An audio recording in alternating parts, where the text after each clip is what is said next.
Alright, I'm back.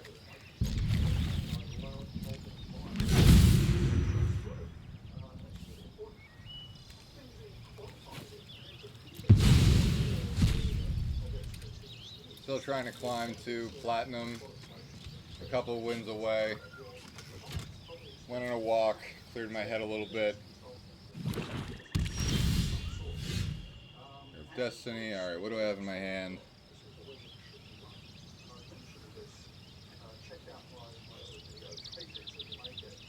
Get any. I can get the Scurry.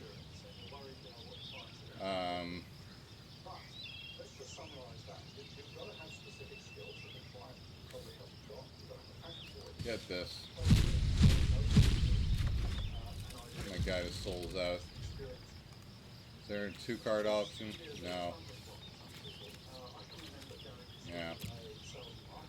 I'm okay with that. Do I have only one helioid? Yeah. Okay. Sorry. Just thinking.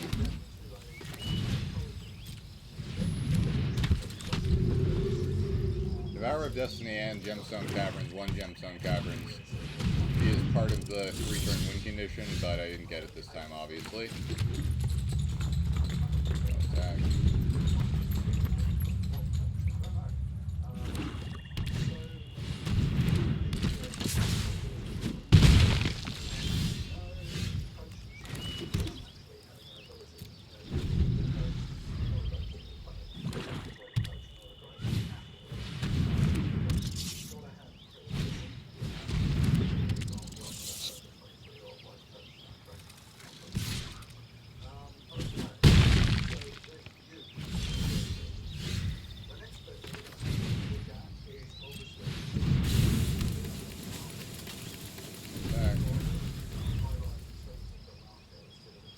This Genitorium out, but I'm dead. You got those rats are too big. I can play that. I don't know if I draw another land. Yeah, it's GG.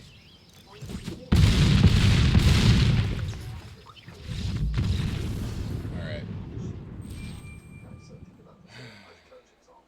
4 wins away now.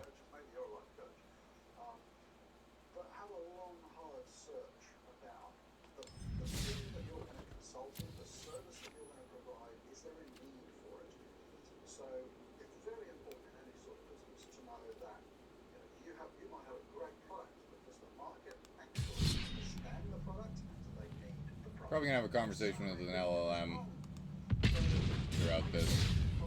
Ask random questions. Get my phone up.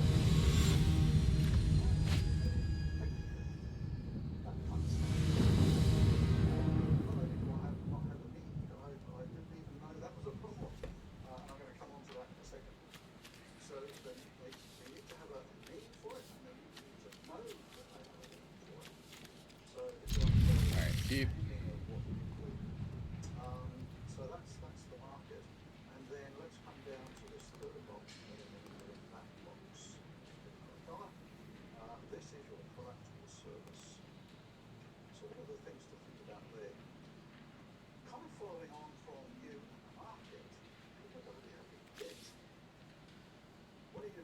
Alright, I think I go second, so Gemstone will activate.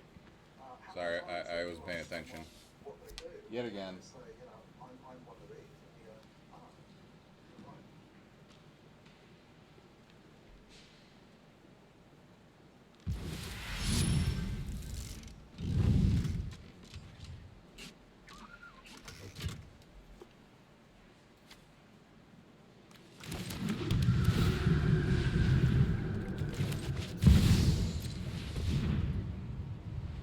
Scurry.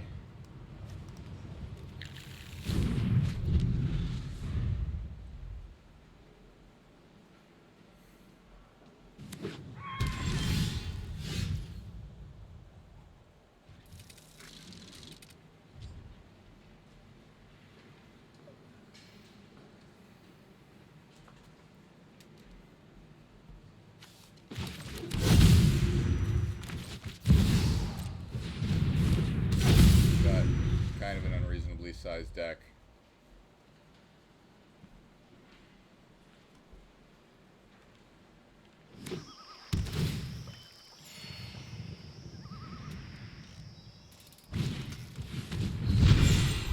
mulligan out the gemstone if I'm not going first. If I'm not going second, I mean.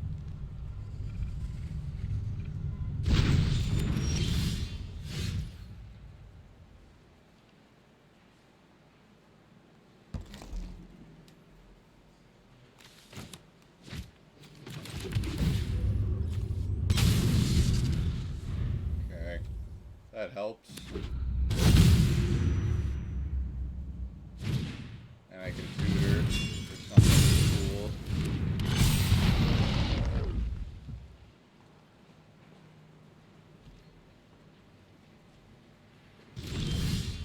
Alright,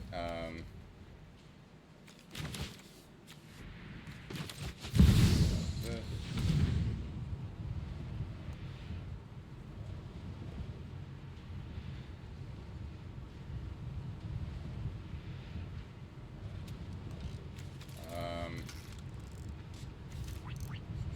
Yeah, got it sold.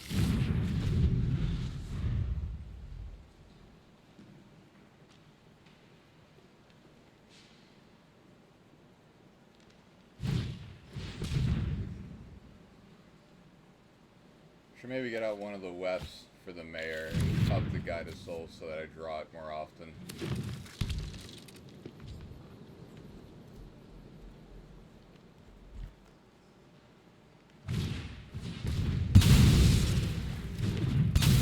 Hey Gemini, how do I build up my career as a strategic consultant? I'm 29 years old and I have experience in computational science, in biotech and computer science, with a little bit of a focus on AI.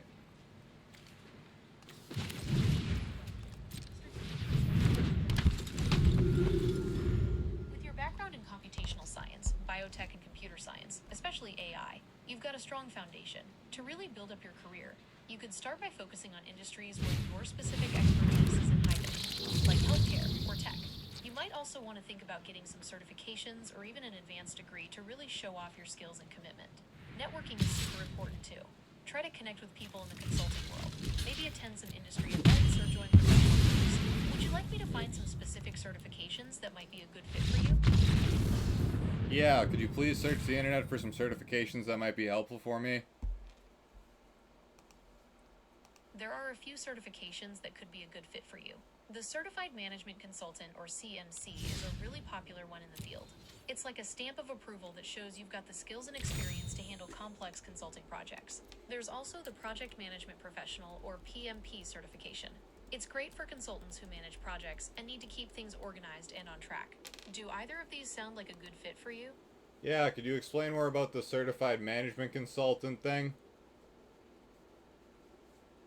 Sure. The Certified Management Consultant, or CMC, is a professional certification for management consultants. It basically shows that you've got a high level of expertise and knowledge in the field. To get it, you'll need to demonstrate your skills in areas like strategic planning, finance, and client management. It's a pretty rigorous process, but it can really boost your credibility and open up new opportunities. I don't really like that. Do you have any other options? Well, another option to consider is the Certified Business Analysis Professional, or CPA. It's a bit more focused on the analytical side of things, so it might be a good fit if you enjoy digging into data and finding solutions that way. There's also the Project Management Professional, or PMP certification. It's great for consultants who manage projects and need to keep things organized and on track. How do these sound to you? Yeah, could you talk more about the first one that you mentioned? The Certified Business Analysis Professional, or CBAP, is a certification for people who work in business analysis. It shows that you have the skills and knowledge to analyze a business, figure out its needs, and come up with solutions. It's a good option if you like problem solving and working with data. Okay, so I'm thinking about applying as a data scientist to make money until I can get that certification. Does that make sense? Will that help out? That makes perfect sense. Working as a data scientist will definitely give you a strong foundation for a career in strategic consulting. You'll gain valuable experience in analyzing complex data, identifying trends, and communicating insights, all skills that are highly sought after in the consulting world. Plus, it'll give you a chance to build your resume and network within the industry. Noted. Okay, that's very good. I plan on trying to build up like a strategic consulting business For like based around AI and different science strategies. So I need to get started.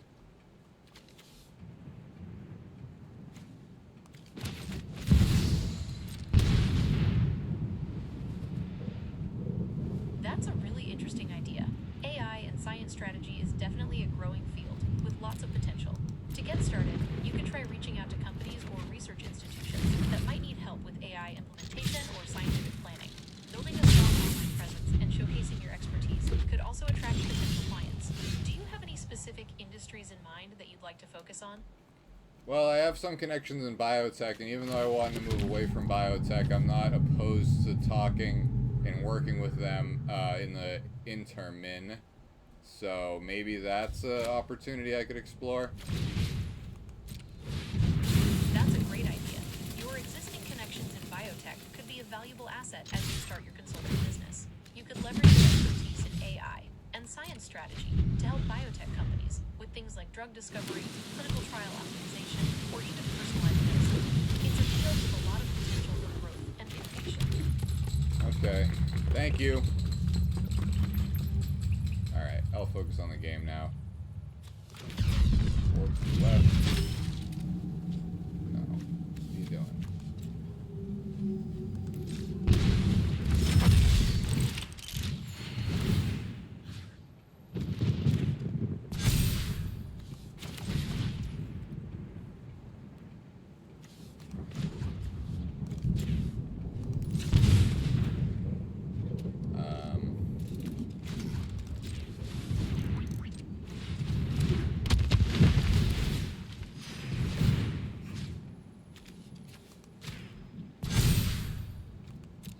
Fuck that up.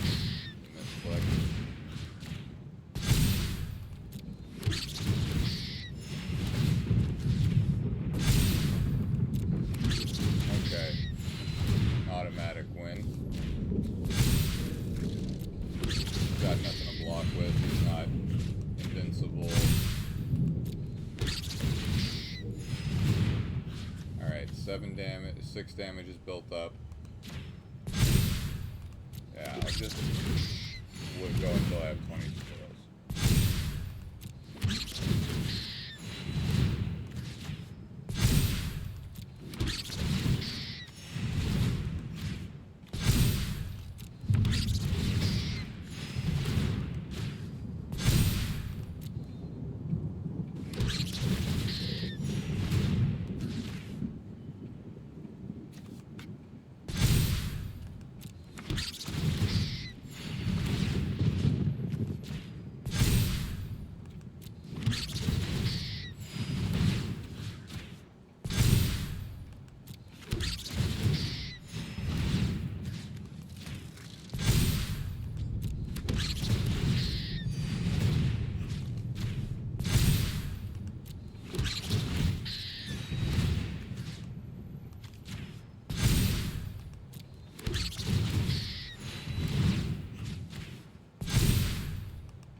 We have 20 squirrels with enough damage.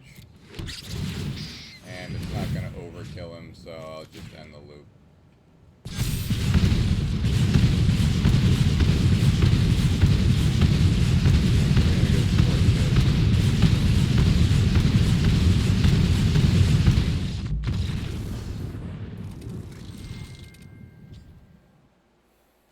And I learned something along the way about AI. Oh. Trying to do some career planning. I'm trying to figure out next moves. I do plan on applying to Harvard, like I mentioned in my last video. One of the few, one of the many schools not many, only the top few schools I want to go to, I'll apply to. It's not like I really even want to go to grad school anyways. It's just kind of a backup. And I said that on camera, yes, I don't really want to go. It's just something that would pay me to be smart for a little bit until I can figure out how to make money on my own being smart. Yeah, get the weft out. This is also. Yeah, okay.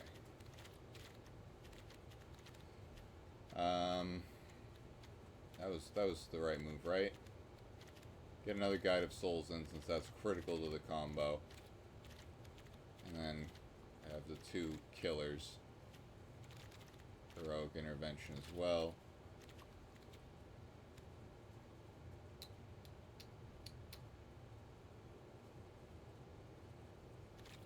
Yeah.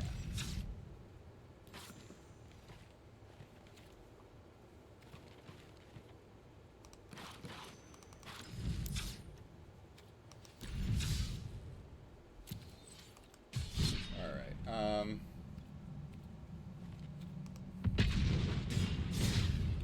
keep playing.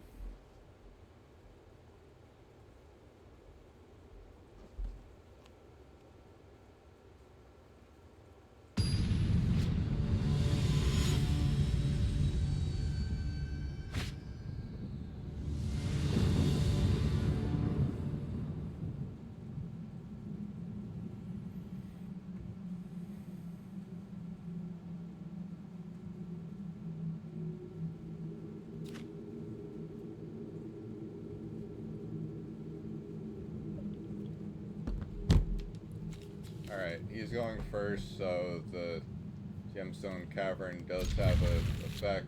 Submit. Exile.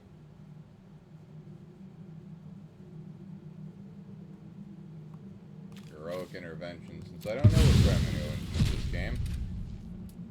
Whichever card I draw first, I guess.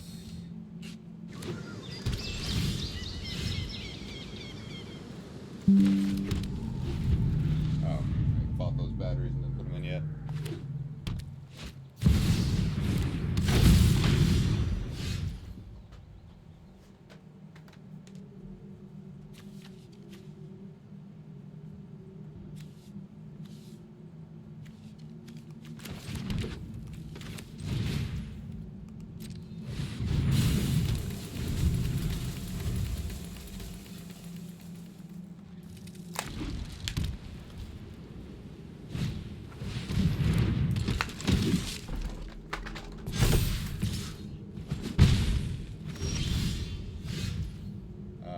Looks like we're going into in terms of health, so that's kind of a bummer that I put that other card out.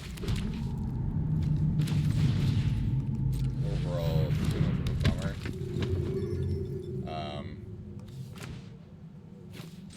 What, Grandma? You don't worry about it.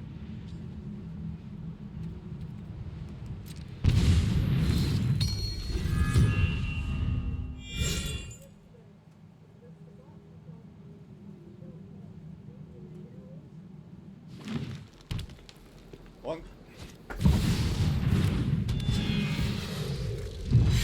What? You want more of that?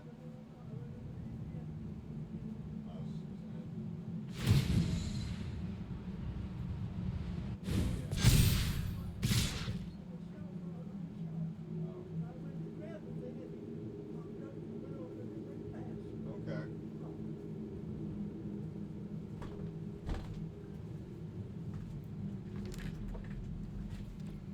Unlock.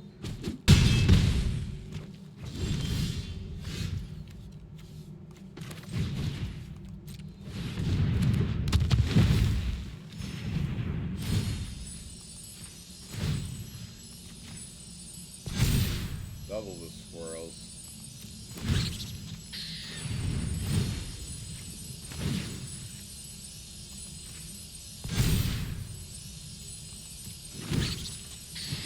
Build up until my Healoid build up is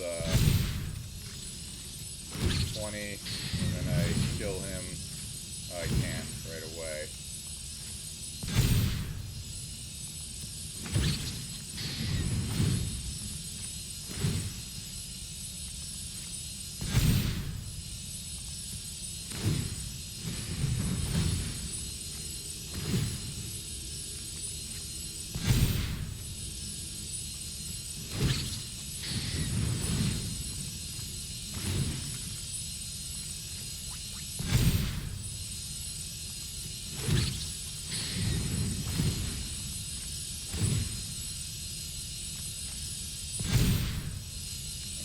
mouse just needs to make it through this game.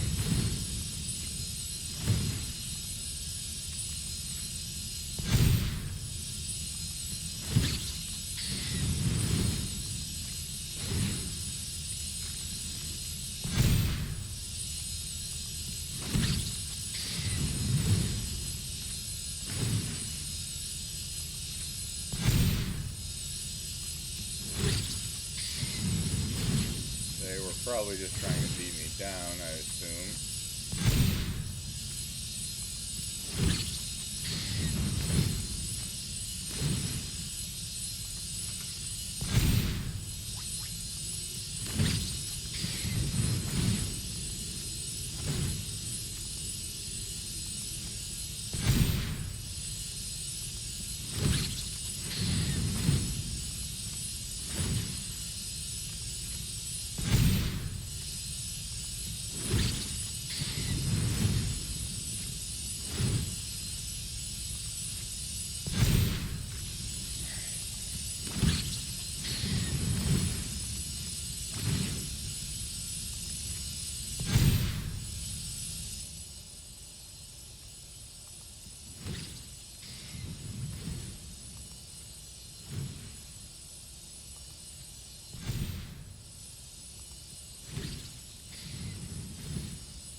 Battery remaining.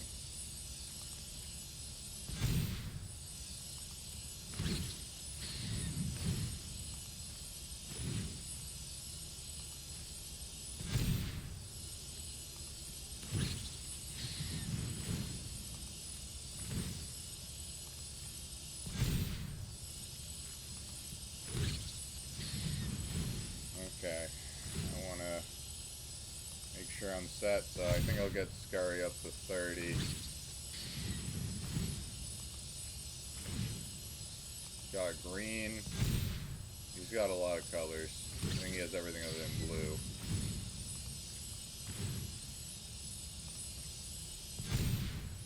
I can go double Scurry next turn, which I rarely get. Okay. Unload on this.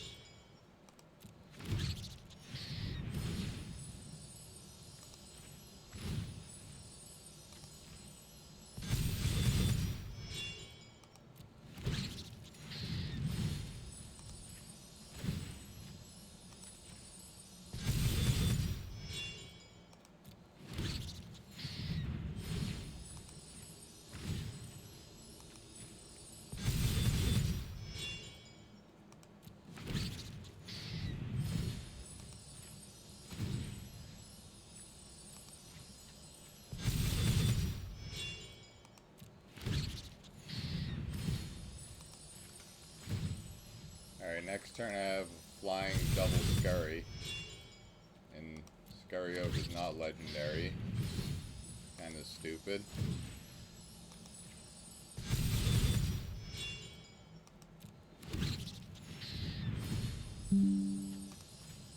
Alright, my goddamn mouse is gonna die.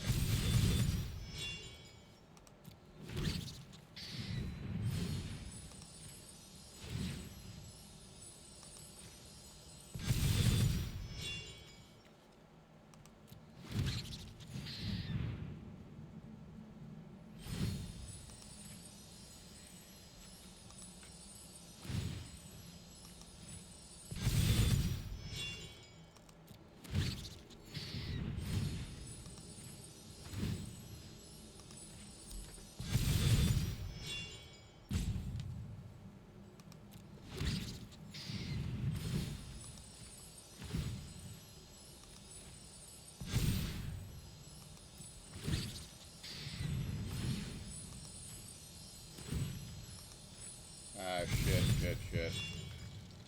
Take action.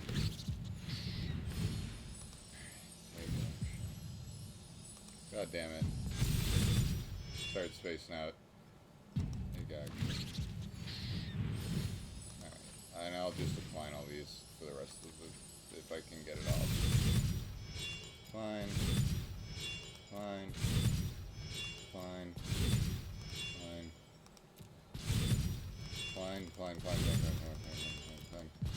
Come on. I'm gonna miss the fucking...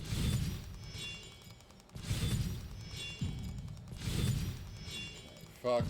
Fuck. Fuck. God damn it. Alright, I'll attack. Take action.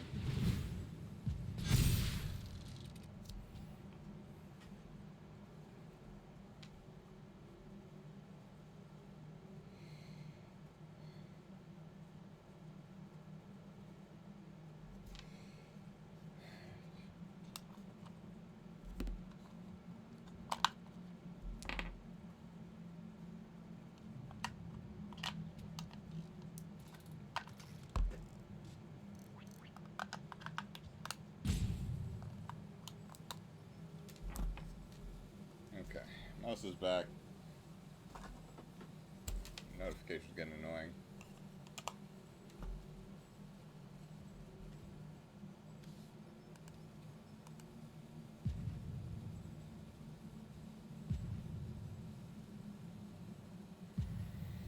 I could add like 15 more squirrels. Okay, hopefully he won't show up and he'll just miss the block and I'll just run right by him. If I had a way to slap on Menace on the Guide of Souls too, that would be cool.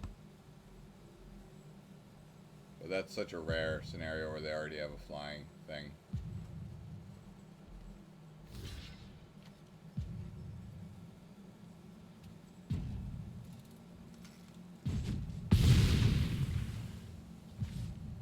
Okay.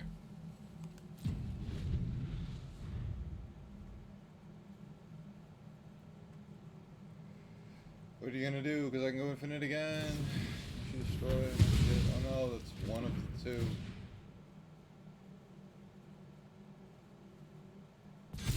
Three mana left. What you gonna do?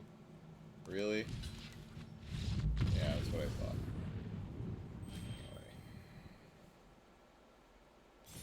I feel like I mostly get smug when they like know that it's like, oh, infinite tokens. I'm gonna watch this and I know I have no rebuttal. I won't just concede.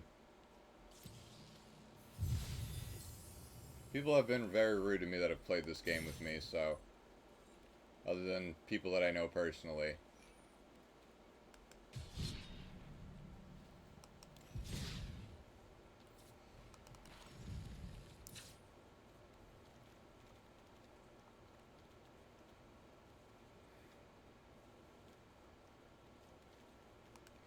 Wish? No, that's as good as a tutor.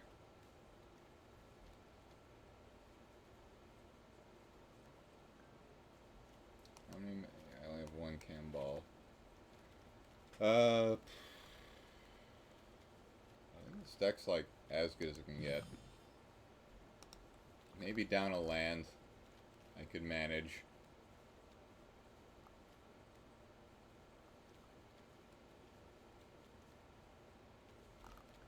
I have to be more careful about my mulligans. What would I add? Think maybe another fabricate? No, another wish, obviously. Alright. And then I'll go down on...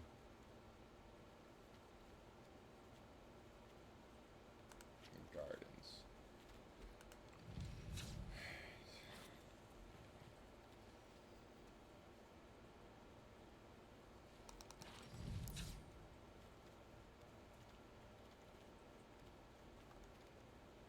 Up on the wish. I should have added a low cost card. Nah. Well, that ups the cost significantly of stuff. I'd rather draw something naturally. Or do I put in the other Devourer of Souls? Nah. Rather draw it and be able to use it than be screwed later on. And that card syncs with the other modules.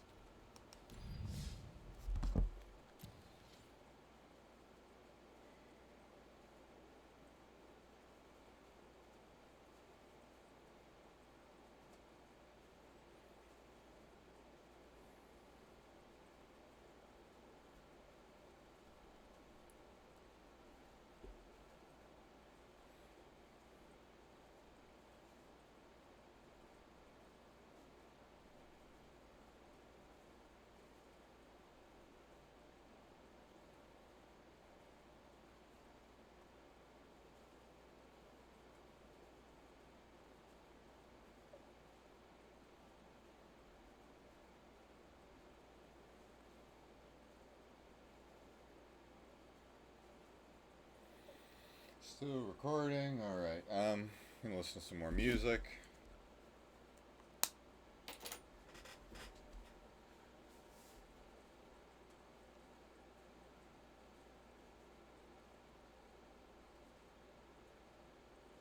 There's some vegetables I need to pick up.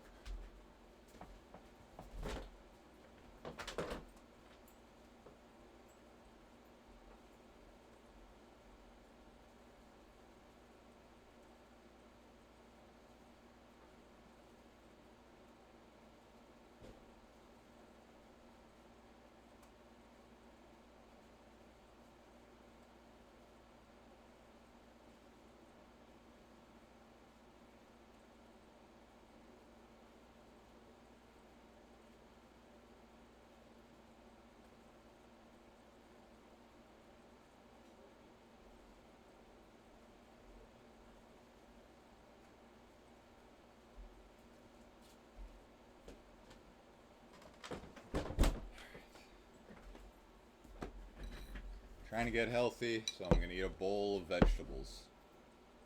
That's exciting. A bowl of vegetables with no sauce.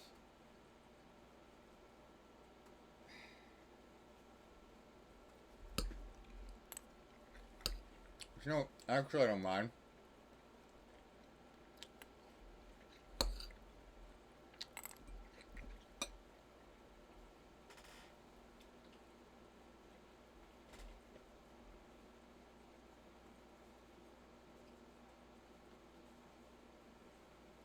In your career, that moment where you got laid off at your job, and then all of a sudden ended up finding the next gig, and it's the greatest thing ever, and any unique experiences that have shaped your perspective. For me, working with Gary Vaynerchuk completely changed my perspective.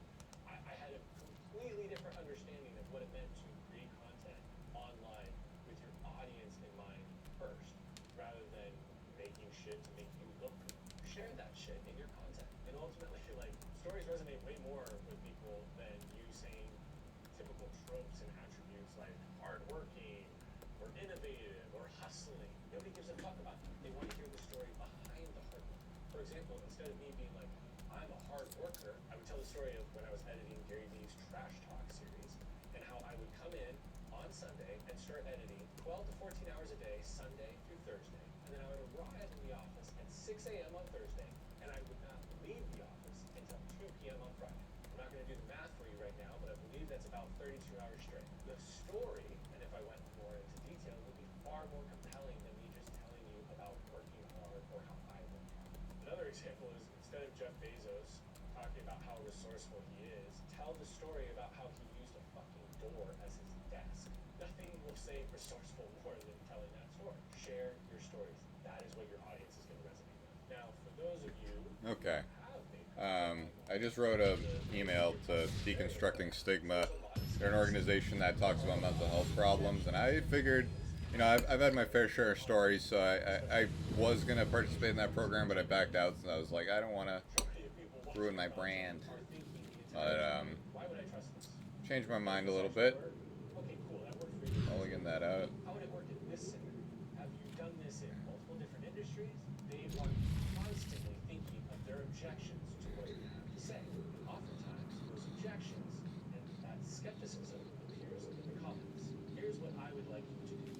Instead, George Marble of goes allowing back. that to take place in your comments, start looking at your comment section, getting a greater understanding of the skepticism and objections that commonly occur in your audience, and start addressing them in the content. Just like a great DSL overcomes objections before a prospect hops on a sales call, treat your content the same way. Why would you not try to overcome the objections that your audience is going to have? If ultimately your goal is to educate and change the actions of your audience after they consume content, why would you make it harder for them?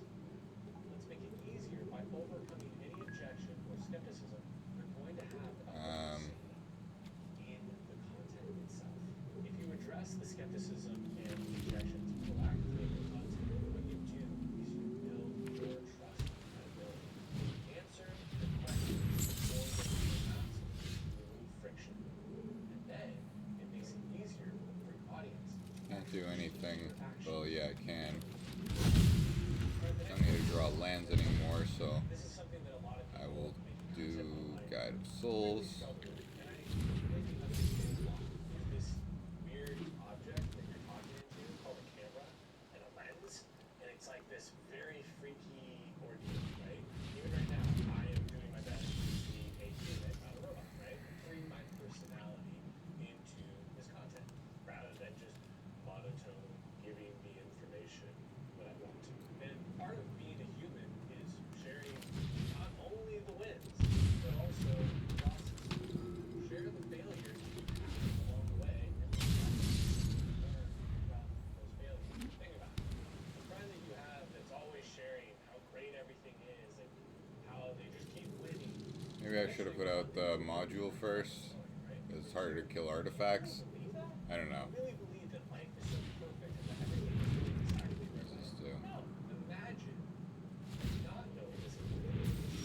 So far, Alright, more skeptical if all you're doing is sharing all your numbers. On the flip side, if you are vulnerable and you share your losses, what you will find is a lot more people will trust you and connect with you. And I actually think oh that no, it's losses untapped. are more relatable. But you have to spend all your mana to untap it, and then I go infinite next turn. More from losses, and maybe we can learn from wins. And ultimately, if you share your losses and the lessons learned from them, you help your audience potentially, if they choose to take action, avoid making those same mistakes. A really good example of this is someone that I worked for several years ago. When I started with her, her whole audience thought that she was a robot and viewed her as not human. She just came across as like an information, overload, and she was just sharing her knowledge, which was a lot, but it had no substance or personality. And so when I started working with her, I'm trying to draft an email. I don't give a shit about this game right now. That makes things slightly more difficult. To like show personality, right? And this individual, she had an amazing personality. She was hilarious, so funny, worked everything. But you never know that as well. In fact, a lot of people meet her. He's got no mana to respond. Like, you're so much nicer and funnier than I expected you to be. I actually kind of expected you to be a jerk, but like in no way was that the case. But you wouldn't know it from the content she was making. So I really encourage you to do your best to bring your true self, bring your full self into your content. Seriously, it will make you stand out. There's nobody else that's actually like you. An example for Okay. sharing your failures Moving is up. in my first YouTube video, I share a failure. I share the story of how one of my main clients cut my monthly compensation in half. And I had to go and fire my friends that I had hired. That was a real shot to my ego. And isn't my favorite thing to share necessarily, but I think, one, there's a big lesson that I shared that is accompanied with that failure, but also I think that you guys watching it probably, if you did see that video, felt a little bit closer to me because I appeared more human. That transparency ultimately builds trust way faster than somebody who is just constantly posturing and trying to show you how fucking great they are. This next one is actually really tough for a lot of people to do, and I completely understand why. The point is to listen to your audience. The hard part or the difficulty in this is there's a lot of people that make content that get a decent amount of hate in their comments. They get a lot of people that are just frankly being fucking assholes. And what I would encourage you to do is do your best to ignore those individuals. And real quick, just like an anecdote on this is if you ignore the praise, you can ignore the hate. If you get really high off of the praise when people applaud you in the comments, you're going to be very vulnerable to being very depressed when you see the hateful comments that are tearing you down. But aside from the hateful comments, the other comments that you have in your posts actually incredible insights into how you should go about navigating your brand and the content that you create. Especially in the early days, I would encourage you to look at the individuals that know you, your friends, coworkers, and any audience that you may already have. What are they associated with? What do they praise you for? What do they applaud you for? What do they admire in you? And what keeps them wanting to either continue hanging out with you, talking to you? What keeps them coming back?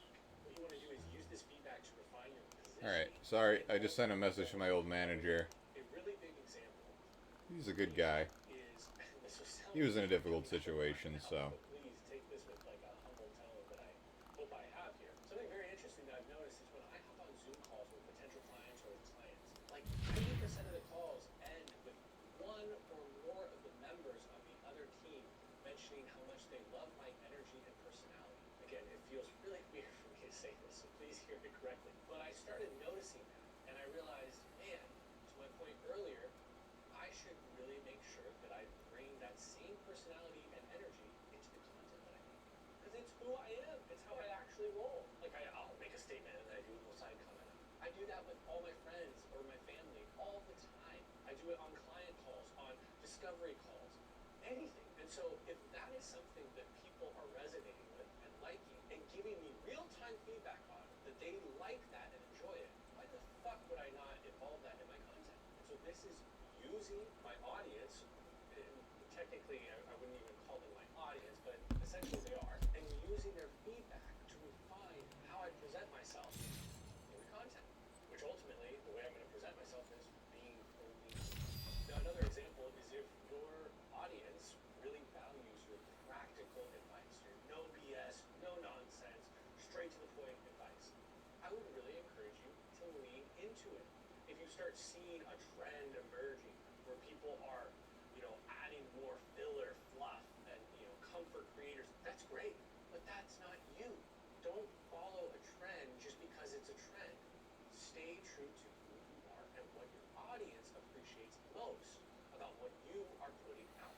Another example of listening to your audience and actually making a very good change is there was another client that I had worked with a while back, and they fell into this pattern of honestly getting way too intense in their content and only talking about really one subject matter. They didn't really diversify, and they were just hammering one message over and over and over that the audience wasn't resonating with. It wasn't like, you have your haters that are there speaking out and stuff, but ultimately you're telling your truth. No, like the majority of the audience was giving a lot of pushback. And so what this individual did is they listened to the audience. And by listening to the audience, they started to add more context. They didn't change their belief. They didn't change what they were saying.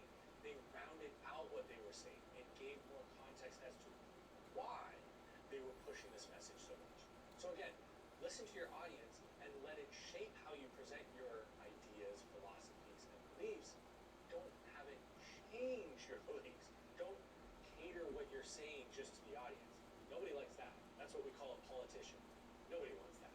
And now the long anticipated brand story framework. Your brand story isn't just a before and after transformation. It's a series of intentional decisions that shape how people see you. Now, I tend to believe that most story frameworks are a little too rigid to actually be practically used, especially for many different use cases. I think that what they end up doing is they assume that every brand has some dramatic aha moment, right? Some big problem that they have to solve. They assume that the founder story is most important. They assume that a brand's identity will never evolve. But great brands aren't built on a singular moment.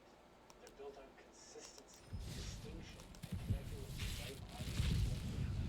So here's a storytelling framework that I believe works in all cases. Forget the problem transformation outcome framework. Okay? Alright, what was I doing? That is too narrow. Instead, here is the three-part I forgot I was recording, to be honest. I was texting. catalyst.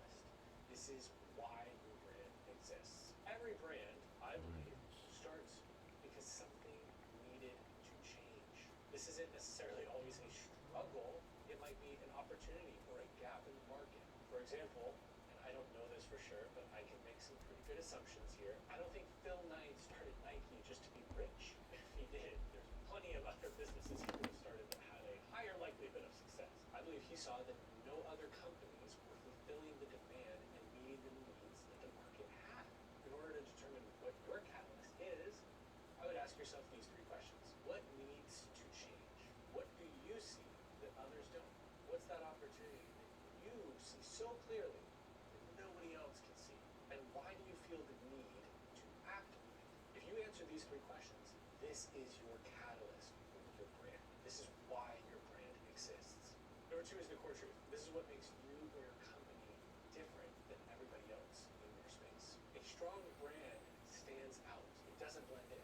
Blending in ultimately leads to you being forgotten. A lot of people misunderstand this, and there's a lot of them online right now. It doesn't mean that it's controversy for controversial sake. That's where you just get really loud people on the internet that nobody likes. That is not what I'm saying here. What I am saying is it means having a core conviction that is different than everyone else in the market. And not only having Sorry. a core conviction, but How sharing far away am I from 2 more wins? the world. A great example of this is actually an artist by the name of Russ. Russ Let me has think. some very unique views on how musicians should go about navigating their career. He is very, very strong about how artists should remain independent and own No. the rights to their music. He believes that this allows them to have creative control, but to also profit more off of their hard work. What does he do with that? He shares those beliefs in the form of his music. He literally talks about it in his music. But then also when he does interviews on podcasts or various news networks, he reinforces this and shares it heavily. So to determine your core truth, ask yourself these 3 questions. What do I believe that others do not? What is it about my personality that stands out? And think about this. We talked about it earlier, but what do people compliment you on that you can lean into, that you can double down on? The example I gave earlier was that people on Zoom calls, client calls and stuff like that, would mention that they love my energy and my personality. So what am I doing in my content and building my brand? Leaning into that and really trying to highlight and bring my somewhat quirky and weird personality into the content. And number 3, why would the audience care about this? How does this impact them? What value does it bring for them? If you answer these 3 questions, you'll have your core truth. And number 3, the proof. This is how you reinforce your identity over and over and over. I believe that your brand is not what you say, it's what you do and prove over and over again. Strong brands don't just have one past success story. They have an ongoing pattern of credibility. Another Gary example is that he doesn't just talk about volume of content and the importance of it. He's proved it for like 15 plus years. And he reinforces the credibility of this statement by talking about what he's done not only for his personal brand, but all the brands that VaynerMedia works with. For the Super Bowl campaigns, for example. The majority of their Super Bowl campaigns are determined off of high volume social content that they do throughout the year to test learnings, see what the audience resonates with, and that's what they run with on the Super Bowl. And he shares those stories. So he is reinforcing the credibility over and over. All right. So the questions to ask yourself are, how does every piece of content I make reinforce the associations I want people to make with me? Could get out of Devour of Destiny. Devour of Destiny is only good in the off chance that I draw it, so whatever. Number 3, if someone hears Doesn't make the deck that much what's the faster. first thing that they think of? So here's a fun example using myself. Rather have I saw brands trying to scale via a just card that allows me to deal with exile. to actually build So, trust Sir. with their audience. It wasn't that the problem was the content. Sir The Von problem Dam. was they were lacking clarity on the big picture strategy and what they wanted to have happen with their brand. The core truth is that I believe that a strong brand is built by the intentional pairing of Yeah, that many Devour of Destiny is a little ridiculous. not just getting Fucks up my mana curve. and getting a ton It's not as good as a wish. And the proof is that I've built Do I have any more utility? businesses to millions and millions of dollars. Could get the Oswald guy in here, How to do it but that only pays off via my content. So you if I have extra artifacts and stuff. Doesn't pay off in the early game. I want early game payoffs. It's not rocket science. It's not the complicated bullshit that a lot of my Sir counterparts Von think it's Dam. Sell you some bullshit. This is also legendary What now. do you see that others Alright. do not? The core truth. What do you believe that others might not believe? And the proof. How do you continually reinforce that identity every single day? It's an alternate win condition with a bunch of tokens. The haste card I can give. Yeah, I'll get that in here. Your brand will have loyalty. Alright, now for something that a lot of people struggle with, which is picking your topic. Like, what are we going to talk about here? And this is a question that I get from many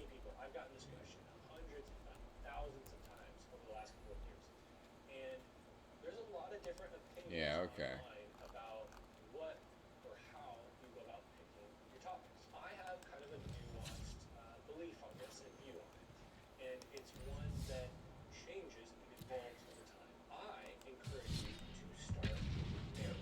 I personally believe that early trust is built off of being great at one specific thing and talking about that same specific thing. We all have that friend who is the best at everything, and we know that they're not good at anything. By them talking all about how great they are at all of these different subjects and all these different skills, we pretty much assume that they're not good at anything. Contrary to that is a friend who only talks about woodworking. Alright, I'm gonna get out. Beautiful chair or putting together this I'm gonna analyze this hand. I can't do any turn one thing, so I don't need this hand.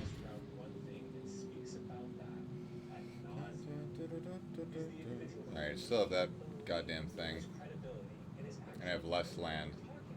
They have expertise. A great example of this is that Mulligan one more time. Gary started making content online forever ago. I mean, he was super fucking early. I think 2006, 2007 on YouTube. Alright, I have Wrath of Skies, which I will drop Around wine. early. I'll put back Well, that at the time, and the Chthonian Nightmare. understood business and marketing, but he didn't talk about that. And only laying on my board a little bit until I get everything. That he was world class at. Over time, he began to expand that, right? He began to speak to the different business practices and marketing Put techniques. back the Aetherworks Marvel. Build his dad's I can destroy this. But in the beginning, all his No. content for the first several years on YouTube was Wine Library TV, where he was tasting and I'm not gonna lay out anything. I'll just destroy my artifacts. then what we So. started to see is I have artifact recursion, so. Southwest and started talking more about marketing.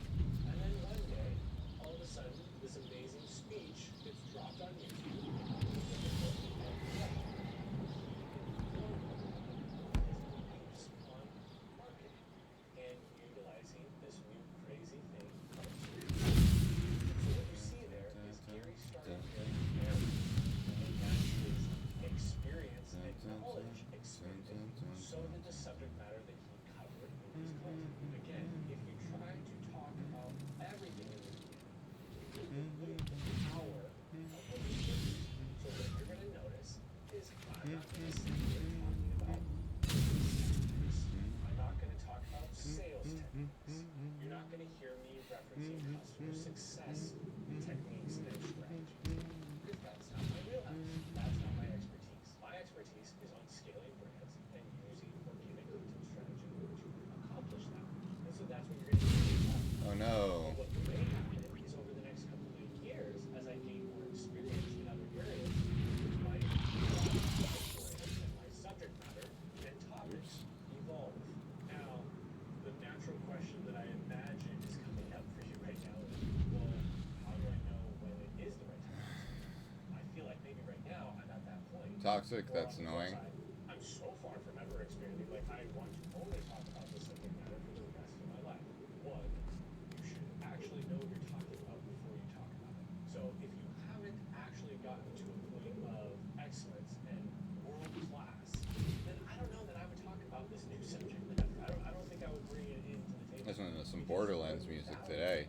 Ooh, I wonder where the new Borderlands opening is. By sharing something that you don't really know. Now, another thing that you can look at is once you're known for a specific topic and you get consistent engagement and positive Song. feedback from the audience on that, then you can expand. I would encourage you to take on adjacent topics, not something that is completely for example.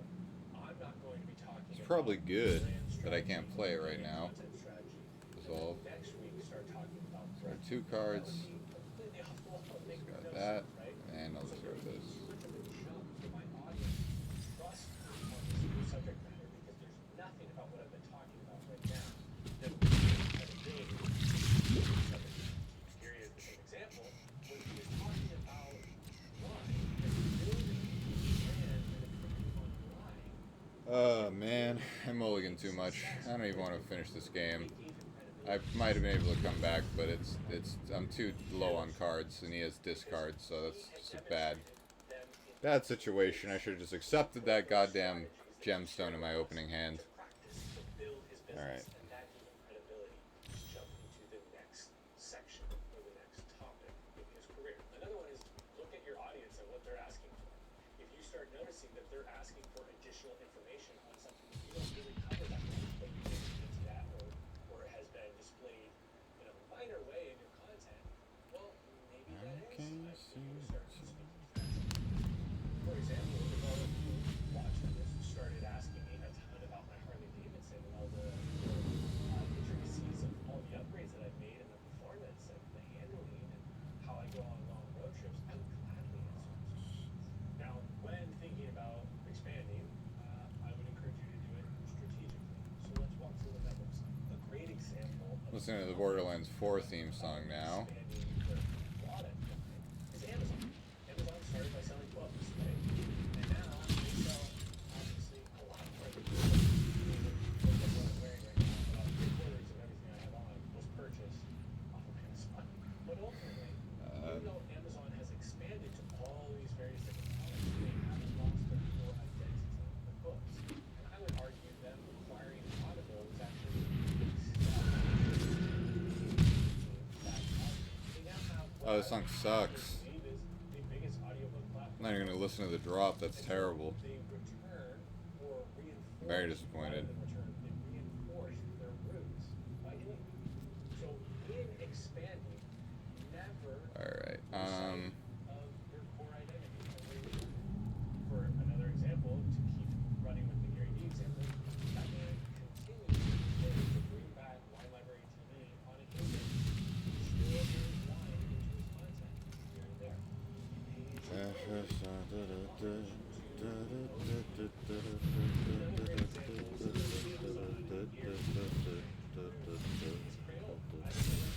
Alright, maybe you can kill me before I get my stuff out. Yeah, I'm a slow guy this time. That sucks that that comes in tapped. I don't like that. And you have to tap something. I think I'm going to get the other card that just costs 1. Yeah, there's some deck editing to do still.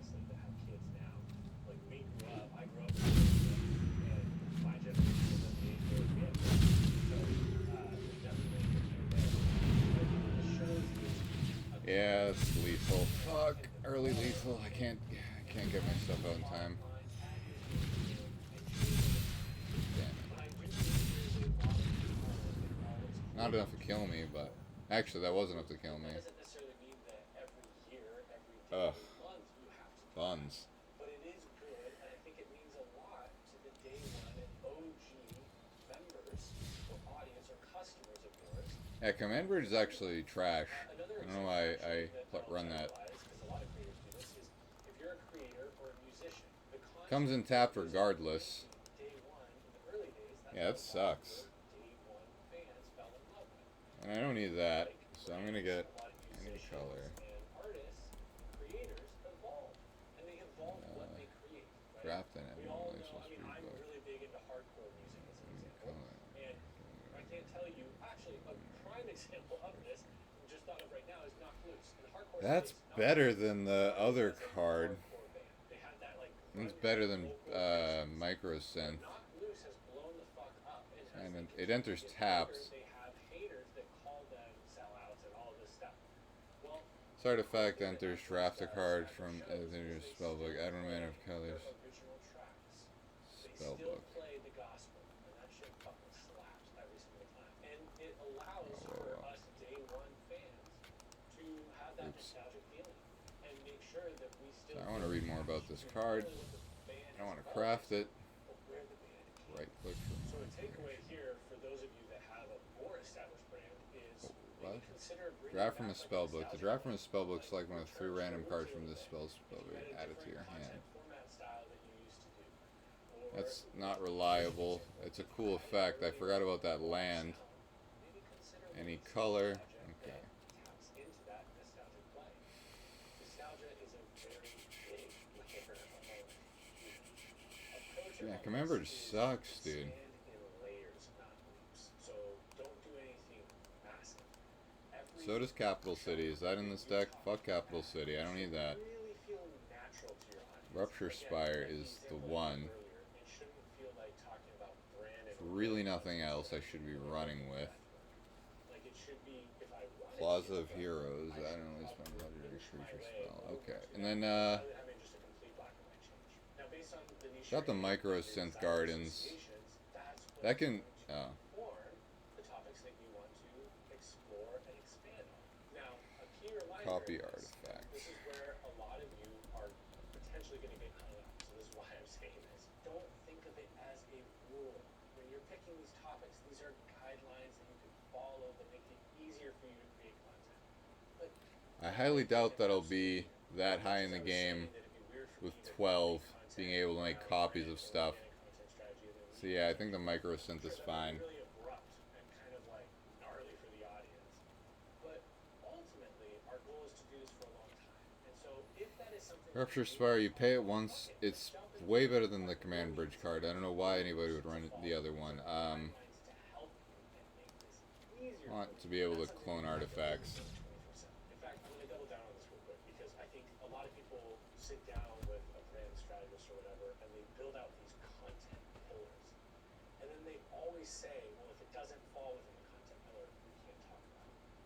But here's the thing. When Trevor and I sat down and identified what we were going to be talking about in our content, we didn't necessarily say Harley Davidsons. But as you can probably tell if you're at this point in the video, I reference Harley a lot. And I want to make content around my Harleys as well. Is it one of my content pillars? No, it's not. But if I want to make a video about my Harley, 1 second, I need to think about my because I enjoy deck. it. And I think that what it does do is it rounds out my brand and makes me more interesting. I'm not just somebody who cares about brand and organic content. I also love my motorcycle. Bastion of Remembrance is also sick because I would drain their health. This is what will make you Is that too much extra? and will cause you to actually stand out. It's another 3 cost. So the key here is don't be rigid, stay flexible. So if you're trying to figure this out, here's 3 questions that might help you. First question is, what am I genuinely passionate about discussing? If you can't tell by now, I'm very passionate about brand strategy. It probably comes through in my tone here. That's what you want to talk about. You want to talk about something that you're going to Lose want to life. talk about. Draw. Do that passion comes through and people will connect with it and they will probably feel like you are more convicted about what you were saying and believe you more and actually take action on what you were saying. Phyrexian Arena is cool, Number 2 is what will resonate with my audience most right but now.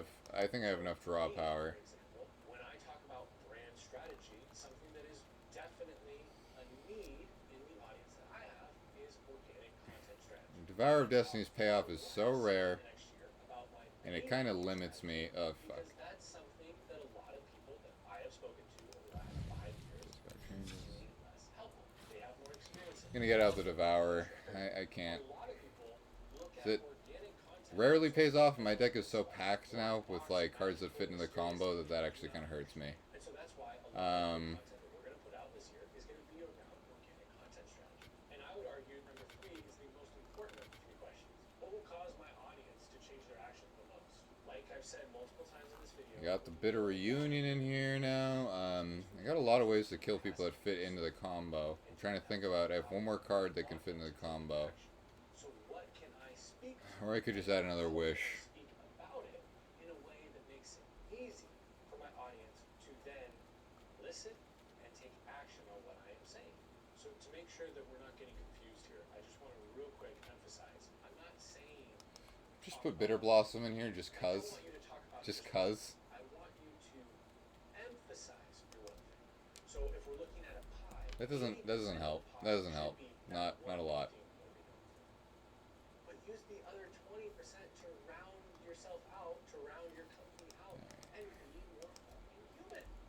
This is how other people will relate to you. Here's an example. Look at your significant other or a friend of yours, right? If you talk about one thing to them all the time, 24/7, guess what? I guess I could put. They're gonna fucking hate you. They're gonna get bored. I could probably put the token doublers in here because that also makes the like crazy army, It's totally okay. which with another card on the board is an instant win. 80% of what I'm talking Anthraptor, no, I don't want to do that. But the other 20, I am going to utilize to round me out and make me call this interest Uh, stacking. Here's a really good example. All of us probably at one point in our life started at a normal job. And day one, the only thing we have in common with our coworkers is that we work for this organization. But as you start to get more comfortable, you probably tend to reveal a few more things about yourself, interests you have. Let's say, for example, Wish or is it? I want more functionality. Well, can only slide into this combo just a little bit quicker, or make me ensure this game ends. Bastion of Remembrance, because that defends against a board wipe if I don't. And we both love Kendrick Lamar. What ends up happening there is you become work homies, work friends, right? It becomes more than just coworkers.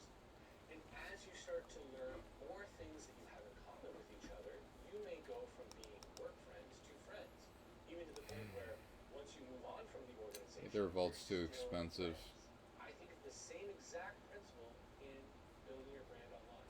The more interests and things that you find interesting that you talk about As long as the sword give remains. your audience more at bats to connect with you because they're like, I also like that thing. And how unique that there's this intersection of somebody who loves That's kind of like human overkill. optimization and making their body It healthier, serves the same but they're purpose as also the a weft. big computer science nerd. It's an alternate That win is a very condition, I guess. interesting intersection. So what you want to do No, is because actually it's based around infinite tokens, not just building up infinite energy. time talking about the core subject, the core topic. Ideally, this is something that is in line with your offers that you have, drives revenue and profitability for yourself. MTG, infinite token And then the game other enders. 20%, talk about your interests. Give your audience at bats to connect with you. An example that I love to use for this, whether we love him or we hate him, is Joe Rogan. Joe Rogan does an incredible Animate job dead. of talking about all the different interests that he has, right? Conspiracy theories, politics, human optimization, hunting, UFC, comedy. I mean, the list goes on and on. And so if you're interested in one of those things, you may be interested in his podcast. If you're interested in 2, 3, or 4 of those things, you're probably a fucking super fan. The only way people would know that they're a super fan or become a super fan, though, Mirror is if March. he What's this? talks about those things. If he just stuck to MMA and comedy, No. there'd be far less at bats for his audience to become obsessed. Infinite token game. All right, we are on to content. So we covered Brandy. Alright, I got defense against somebody fucking up my combo. I got the rush, Laying the groundwork or the haste. I got mill. we're going to take with our content. I like to think of it as we've established our brand, and now content is what we will do to amplify the brand. And one thing I want to give you as kind of a qualifier or a statement up front that will influence everything that we talk about Okay. here on out Infinite token is that combos. I like to build a content strategy in the Jesus. same way that a great personal trainer designs a great training program for their clients. A great example is right now I am going to start getting back into lifting. And if I were to go into the gym and immediately start working on Ronnie Coleman's training routine, well, I'd be fucked. I would probably injure myself and I definitely wouldn't stick with it. And so Goblin Bombardment is the same as the weft. the best training routine is one that you're going to stick with for a long time. We get the most results the longer we stick with it. Content is the exact same. I guess way. Bastion, yeah, I'll put the Bastion of Remembrance in here because that defends against board wipes. What Gary Vee does, or what all these different creators online that you see. Where do I put this card in? Nah, I'll put the Bastion of Remembrance in here. Production. That is a great goal to aspire to, but do not start off that way. Alright. You will burn out fucking. Because unless they can exile my stuff, I don't know. I want to make it less likely that people can fuck me up. I want you to There hasn't really been a consistent pattern other than me being slow. feel like I can actually consistently stick with so that I get the results I'm looking for. So with that in Trinket mind, Mage is too cheap of a tutor. start by choosing Artifact tutor. this is the type of content, the style of content that you are going to emphasize. Now, I want to be very clear before we go into it. I think you should do all of these. But what I want you to determine is what is going to be your 80%. What are you going to lean into the most? Picking the right content medium is about playing to your strengths while ensuring Nope. long-term sustainability. Too expensive. We're going to do this for a very long time, like I said at the top. So we have 4 different mediums that we're going to be discussing here. We have written content, we have video content, audio Lightning Tutor is too OP. They took it out of the game. And so we're going to start with written content first. Now, written typically is Goblin Engineer. LinkedIn, Twitter, X, whatever you want to call it, Facebook, email, newsletters, ebooks, articles, those kinds of things. Honestly, the best You version may of this search is the somebody library who for feels they are capable of taking high value information, maybe even really dense. Goblin Engineer could slide something into my graveyard, and then with the Phyrexian card. When Goblin Engineer enters the battlefield, search your library for an artifact, put it in the graveyard, then shuffle your library. Search, sacrifice an artifact, search target artifact card. Search target artifact. Search target. What? Return target artifact card with converted mana cost 3 else for your graveyard to the battlefield. Goblin Engineer is actually what I think I want. There's a Goblin Tutor.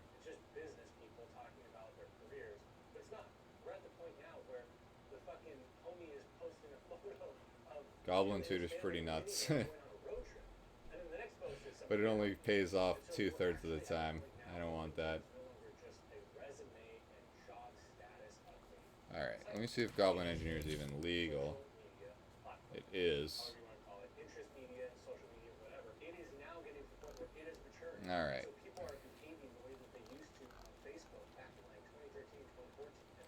In that case, I'll lower that, up this, since I'll run into mana problems less. And then I'll put in the Engineer.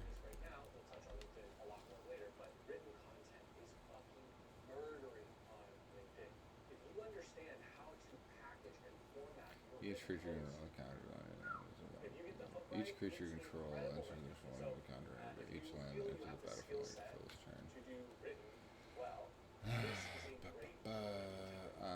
Now, if you're wondering if this is going to be a good medium for you to pick, well, here's a couple of questions that you can ask yourself. Do you enjoy sitting down and writing, or even journaling? Are you already doing this, right? Like, you have a habit of every morning or every That's sneaky. This is a sneaky card, and I like it.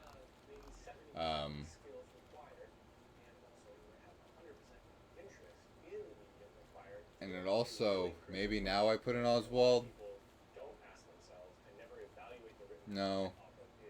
I think that's better than Bastion of Remembrance. That helps me pull my win condition. Bastion of Remembrance defends my win condition. Alright.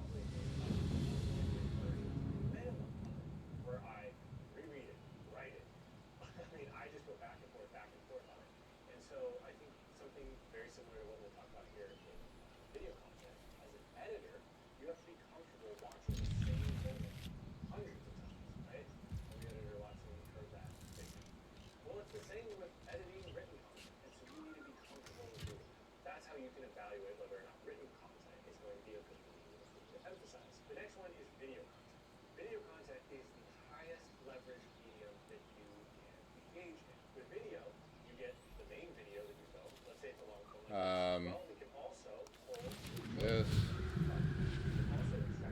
I get, oh, this also enters tapped. God damn it. This is as bad as the command bridge. Alright, I need different lands then. I'll just get out the Rupture Spire for something else. Ooh, that's frustrating. Alright, I'll tutor for the Scurry.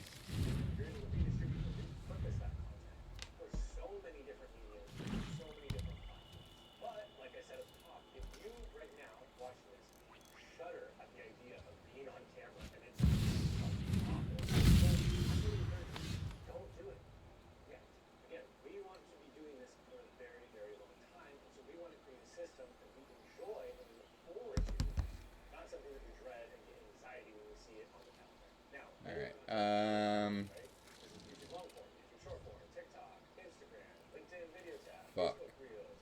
I do this, then I don't do anything next turn, this turn. I can't do anything. Yeah. This card sucks, dude. I really all the any color lands so bad. Now, if you're wondering who is video best for, honestly, it's really if you feel comfortable being in front of the camera, if you feel like you have the ability to articulate fairly clearly. All right. I mean, that's on camera or anything, but like that's what we're doing. Get this out. Feel that. Go ahead, draw a land next turn. You're an absolute natural at it, but you're willing to improve and work on it in real time, in public, yourself, then okay, cool. I would highly encourage you to take on video. You get so much more out of it. One thing that I left out is you can also extract skills from the video. So you can also use those for social posts. I mean, the amount you get for the amount you put in is fucking limitless. A couple of questions that you can ask yourself when evaluating if video is doing are you comfortable on camera, or are you at least willing to try and improve in public over time? Can you handle negative feedback from people calling out your lack of abilities to articulate your the energy? If so, fucking do it. Do you get excited about visuals and grabbing attention? Okay, video is probably a good one for you. If not, maybe it's down the road. The last question is, can you speak concisely without rambling?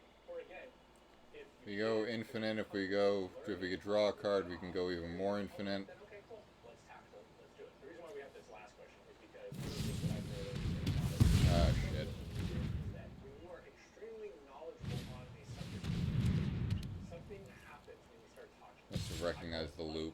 I get it all the time. I start saying something, and then my brain fires off this next idea, and it's like this little rabbit trail that I end up following, and it can cause you to ramble, and it can cause you to veer off topic. I'm actually gonna start again. Got a text to send. Necessarily the reason to not do video content. That just means you need to have a better editor that can help make sure that the content stays focused. Now the next one is audio content, and this is mainly podcast. That's really what I would want you to think about using the audio. And really, it's exactly the same as video, except for you remove the discomfort of staring into this lens, this eternal black abyss that you just have no idea what the reaction is on the other side. Because the majority of you don't have an amazing cameraman behind it, like Trevor, who is nodding and giving me affirmation that what I'm saying is good. So it is fucking freaky to sit in front of the camera, stare into the lens, and talk. It's a lot easier to just have a mic in front of you and just rip.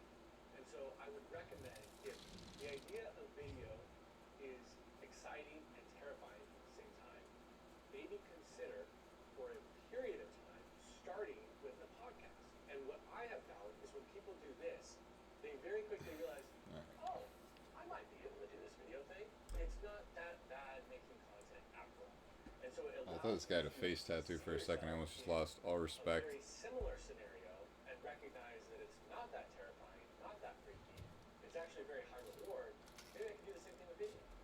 So if video was something that seemed interesting to you, but you get a lot of anxiety and fear that pops up in your mind and your body when you think about it, then I would strongly consider starting with a podcast. 3 questions to ask yourself here are, do you feel confident? Alright, I want an any color land that doesn't enter tapped. I don't care what its other conditions are. What we are missing is a sensory input. There is no visuals for the viewer to be able to help understand what you're saying. And so if you're explaining a really in-depth, complicated concept, you have no visual aid to help illustrate what you're saying. And so you have to use your words to be able to articulate and paint the picture for your audience. This is more difficult. And so This doesn't enter it's not that tapped. podcasting is just easier than video. I think a lot of people actually Cave of Temptation underestimate what goes into a top. does kind of help. They think, well, I mean, it doesn't require any visuals, so that makes it a lot easier. I'd rather But get that these in means here. Your descriptions and the way you articulate The Roach information Spires. is So those don't enter tapped. Is there anything else that doesn't have like a shitty cost to it? or deeper dives into one specific subject. I find that Murex is I good prefer in the off longer chance. form podcasts, personally. And I think that if you look at the top charts, yes, there are short episodes and shows that don't do like hour plus long podcasts. But I would say the majority of the top 100 are a little bit longer than 20 minutes, for example. And so if you feel I comfortable think I just got the micro sense because it's basically the same as the payoff from the Crystal Grotto, except I got the Scry. This fits more into the artifacts. It's nothing better than this, I don't think.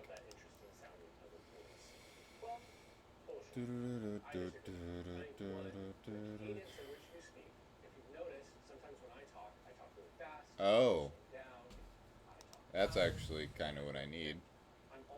Add 1 mana, create tap Power Stone token. What does a Power Stone token do? Add blank. This mana can't be cast. This mana is a non-artifact spell.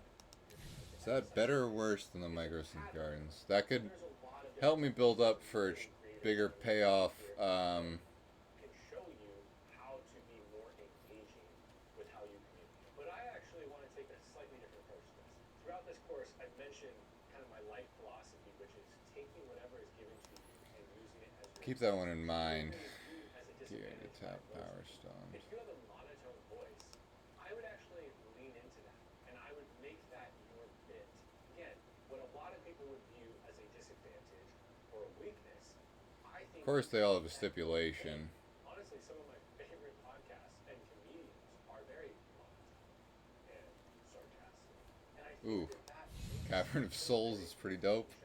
Craft one of these. whatever you see right now as the reason why you shouldn't do it, I would argue is probably the very reason why you should. Yeah, I can choose a creature type, pick any color, pick Tree Folk for example, toss down my Tree Folk and it can't be countered, so I have to worry less about counter spells. Alright, Now, a lot of people are going to hear this and think, well, that's just for designers. I'm not a designer. Well, one, there's a million fucking tools out there that can take a complete novice with design and make them look like, fairly intermediate. There's Canva, there's Figma, there's like all these Adobe programs.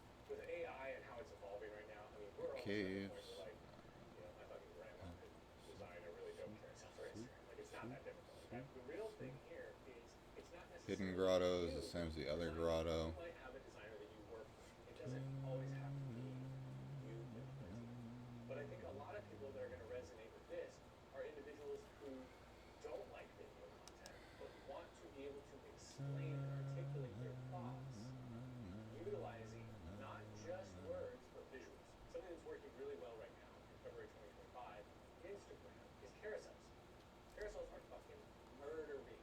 And I think the simpler, I don't know what's better. this is where you compare a visual This card, the Plaza, no, the Power Depot, through a blog post or a LinkedIn post. You have two different modular, enters the battlefield with 1/1 counter, and when it dies you may put a 1/1 counter. questions to ask yourself. Counter to target artifact or Considering creature. visual or graphic content. Are you good at it? Artifact Curious creature. about tools. I don't make a lot of artifact creatures except if I have the Whirler, so I think I will get the Hall in here instead. Complex concepts into a visual.